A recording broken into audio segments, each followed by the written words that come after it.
I'm here with Jay Byrne ahead of his big fight now on Sky Sports Live this Saturday against Josh Kelly.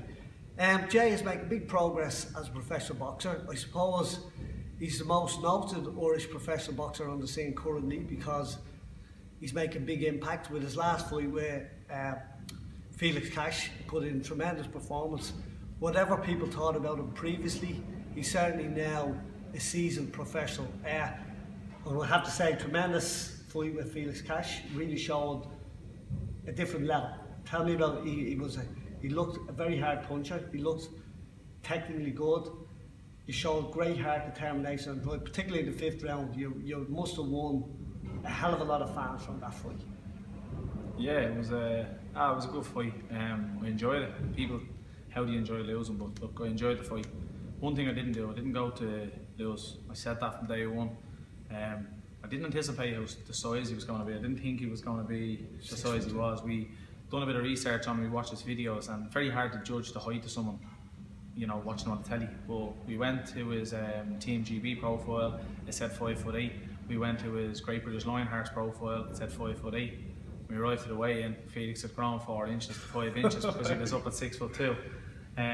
From kind of when I got to the weigh-in was when the nerves really kicked in. You know, I kind of said, oh, could be up against it here with the size and the physicality of the man. But I knew I had a solid chin. I've always been able to get in with the heavier lads. I was here about a month before that fight and I was sparring with Sean Turner, and you know, me and Sean had a good spar. It wasn't just a tit for tat spar, we had a good spar. Certainly showed you had a very durable chin. You even showed, I suppose you showed great heart, and particularly what caught me was the fifth round when I think at one point you start dropping your hands and you start enticing the fight for him. It was a big match, really a big fight they took on, considering you're a welterweight, to go up 2 weights. And now, by virtue of that fight, you're being hit with another big Sky Sports bill, fighting Josh Kelly, who's an Olympian, who's a you know, perfect, talented amateur. Like, you know, his technical ability is excellent. However, my thinking, and probably a lot of pundits' thinking, is I do think, you know, having that experience as a professional, he hasn't that. Do you think that's where you will come over good on this fight? And what is your reading on this fight with Josh Kelly? Yeah, the phone rang. I had been let down on the Dublin date, and then we made a call or two. I spoke to Mark Dunlop, and you know, about getting a fight, and you know, the phone rang, and it was an offer, Josh Kelly on the Ricky Burns world title card in Glasgow. I didn't think who he was, what he was. I just said what weight, as I kind of said to myself after the Cash fight that there's no more middleweights for me to fight. Okay, I don't think I'll be going back to middleweight again. And he said that it'd be welterweight to light middle. So yeah, I said okay, no problems, I'll fight him. I didn't know anything about him, and after going and watching back, checking who he was, checking out about him, fantastic, talented amateur. Like, his footwork is excellent, his hand speed looks good, but he's never gone over 3 rounds. He's only been an amateur. He's only done the 3 rounds. You know, making a debut in a big arena, going straight into 6 rounds. Originally, it was talked about a 4-round fight. They wanted a 4-round, but I won't be doing a 4-round fight against a fella coming straight out of the Olympics from an amateur, big heavy amateur background. So 6th round was agreed. I'm sure they're confident. They know me. They've seen me. But it's at a natural weight. It's at the same weight that I fought as an amateur myself, and I hit the weight easy. I'm on weight now, a week out, no problems on the weight. And I just feel that the last fight, the power, the weight, you know, the size, the total Cash was just bigger and everywhere. Combination of factors. Yeah, it wasn't just he was taller, you know, he was physically bigger, he was taller, you know, he had knocked out, he had every middleweight he fought on the floor before the fight. Okay. So that's a big factor as well. That was in the back of my mind. I suppose what people say, and people watching boxing, and people who are pundits of watching boxing, they want to see people, and Irish guys, same as everyone, they want to see people fighting for people. Yeah. And this is what boxing is about. And I suppose you've put it on the line. You said, I'm here to fight. And you didn't talk about doing it because you went over and you've done it. Certainly, I would feel that the loss would give you more credentials than going in against someone of a less parity. So you really, that loss was certainly a victory from a pundit's perspective. From my watcher, people now have to take you seriously, particularly from that fight. I would call it a seasoned pro now. I know it's relatively early days for you, and I think with this Josh Kelly fight, okay, might have more technical ability. You are relatively novices, but you are certainly, I would consider you becoming much more a seasoned pro now. That should create obstacles. You're in the business of boxing now. Like this is, you're not here to talk about it. You put yourself on the line 2 or 3 times. You've said, you've backed up your words. You're getting involved in management and promotion of boxers now as well.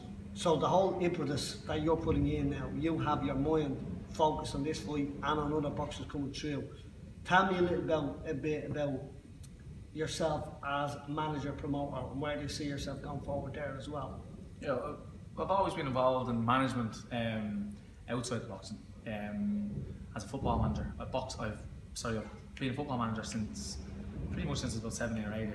Over the years, I've given up for a few years. I've gone back to it. I've given up and gone back to it. But I was fairly successful in my last job as when I had a senior team in a Enniskerry Football Club, and I was really good. We done really good things up there, and we built the club. And I had the boxing club at the same time. And the way I looked at it was, when I had the boxing club, I don't just treat them, as you're in for an hour and you coach them, they go home, we don't care about them. When I have people come to competitions, whether it be intermediates, seniors, under 22s, novice competitions, doublings, whatever, I put the time into them, I put the hours into them, I checked up on them, I made sure they were all right, I made sure their weights were good, I made sure they were eating right, and I made sure their personal lives were okay.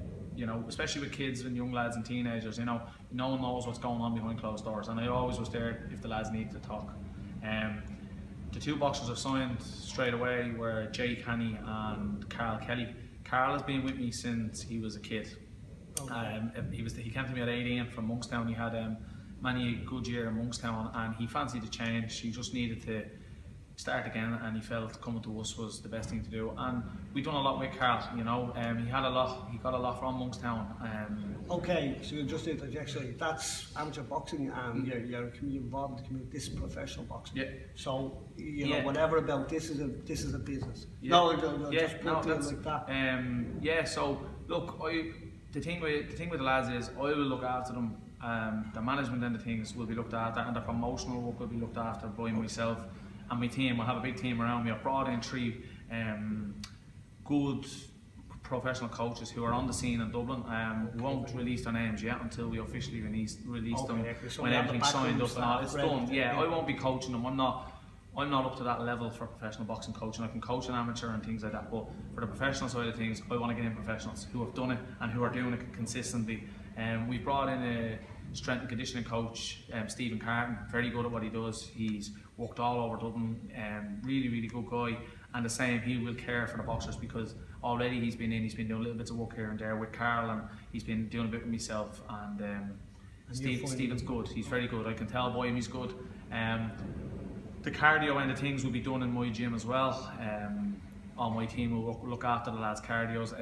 Week by week their body fats will be measured and their hydration levels and BMIs and stuff. All that will be measured week by week. So you're coming in with a full marketing plan, development plan, the performance plan for the boxers, which is excellent. Yeah, I have a marketing team with me as well who will solely work on developing the boxers. The boxers will now not just be boxers, they will be a brand.